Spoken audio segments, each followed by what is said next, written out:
Assalamualaikum warahmatullahi wabarakatuh. Nama saya Nicholas Putra Sanjaya dari kelas 2B. Akan kembali mereview materi hukum pidana pada pertemuan ke-10 yang telah disampaikan oleh Ibu Profesor Dr. Henny Nuraini SHMH dan pendamping dosennya Bapak Dr. Randy Aridahayani SHMH tentang sifat melawan hukum material. Baik. Sifat melawan hukum material itu dibagi menjadi dua bagian. Yang pertama ada, fungsi negatif.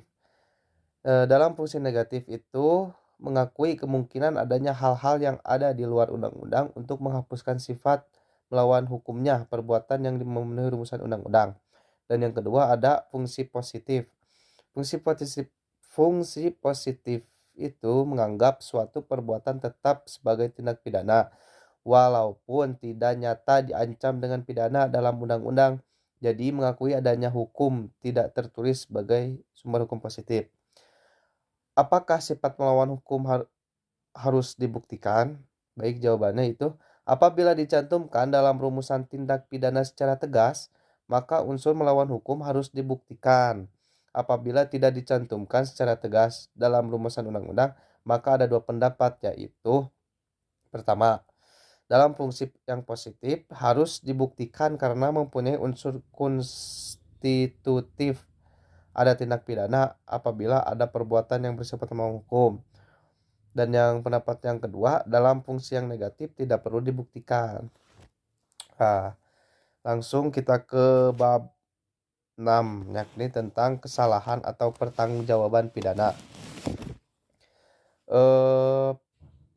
Sebelum itu, pengertian kesalahan itu ada empat bagian. Yang pertama itu merupakan unsur subjektif dari tindak pidana. Yang kedua, Strafsonderschuld yang tidak terdapat dalam KUHP tetapi terdapat dalam hukum tidak tertulis. Baik, terus yang ketiga, kesalahan adalah keseluruhan syarat yang memberi dasar untuk adanya pencelaan pribadi terhadap perbuatan pelaku tindak pidana. Dan yang keempat, dalam arti yuridis dibagi menjadi dua. Yang pertama, kesengajaan, dolus atau objek. Yang kedua, kealpaan atau culpa. Dalam arti yang sempit, kesalahan sama dengan kealpaan. Yang pertama, kemampuan bertanggung jawab. Terus adanya hubungan batin antara pelaku dengan perbuatannya, yaitu yang berupa kesengajaan atau kealpaan.